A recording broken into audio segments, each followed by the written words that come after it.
خۆی بەداخەوە ینی حکوومەتی هەرێمی کوردستان و بەرپرسانی حکوومەتی هەرێمی کوردستان بە تایبەتی هەردوو حزبی دەسەڵات ینی زۆر زار لە شەڕەکان شکستیان هەیە ڕایان کردووە گوتیان داستان یا لە هەر پرۆسەیەکدا سیر کە بۆ نمونە لە ڕفراندۆم شکستیان هێنا گوتیان سەرکەوتنی گەورە لە پردێ ڕایان کرد گوتیان داستان ئەوانە هەموو مستەڵەحەکان پێچەوانە دەکەنەوە تەنها زۆرێک لە پروپاگاندەی میدیایی دەسەڵاتدارانی هەرێمی کوردستان تووشی نەخۆشیێکی دەرونی سادیەت بوونە سادیەت بەمانای ئەوەی کەوا چەند بەرامبەرەکەت ئەزیەت بدەی و هەوڵدێکەوە ناخۆشی بچێژێ تۆ چێژ و لەزت لە ناخۆشیەکانی ئەو وەردەگری بۆیە ئێستا دەسەڵاتدارانی هەرێمی کوردستان چێژ وەردەگرن لە ئەزیەتدانی فەرمانبەرانی هەرێمی کوردستان هەر کاتێک فەرمانبەر دڵی خۆش بوو ئەوان دڵیان ناخۆش دەبێ هەر کاتێک فەرمانبەر ئاسوودە بوو ئەوان نائاسوودە بن دڵتەنگ دەبن بۆیە پێیان ناخۆشەکەوە فەرمانبەر پرۆسەی تەوتین تێدا جێبەجێ بکرێت و سەرکەوتوو بێت و گیرفانەکەی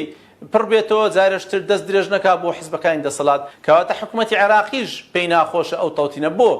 لەبەرەوەی سیرکەن پێشتر حکوومەتی عێراقی مانگانە وا ڕێککەوتبوون 250 میلیارد دینار بە قەرز دەمەوێت خەتێک لەژێر ئەو قەرزەدانن بە قەرز دەیدا حکوومەتی هەرێم بۆ دابینکردنی موچەی فەرمانبەرانی هەرێم لەگەڵ ئەوەشدا سیر دەکەین کەوا چەندین پەرلەمانتار و کەسایەتی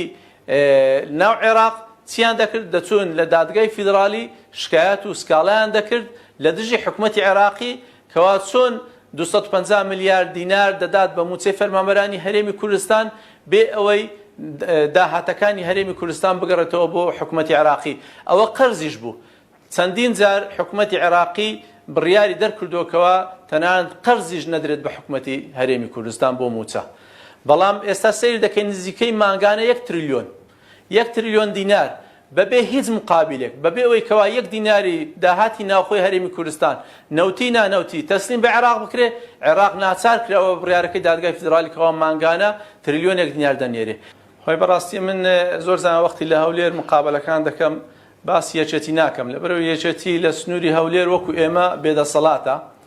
و منش پێم عیب و شەرمە بەڕاستی باسی حیزبێ بکەم کەوا دەسەڵاتی نییە بەڵام ئێستا ئەو مقابلەی ئەمڕۆمان لە هەڵەبجەیە لە سنووری دەسەڵات یەکێتیە بۆیە بە زیاتر باسی یەکێتی دەکەم یەکێتی بەڕاستی وەکو باسم کرد و ڕووی زۆر خراپ بەکاردێنێ بەرامبەر موچەخۆران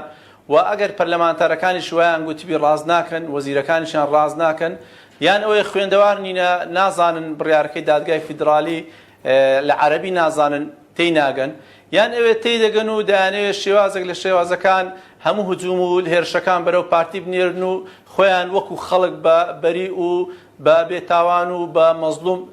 تەمەشا بکەن دەبا لە مانجی سێوە حکوومەتی هەرێمی کوردستان بێ پرسکردن بە حکوومەتی عێراقی ڕاستەوخۆ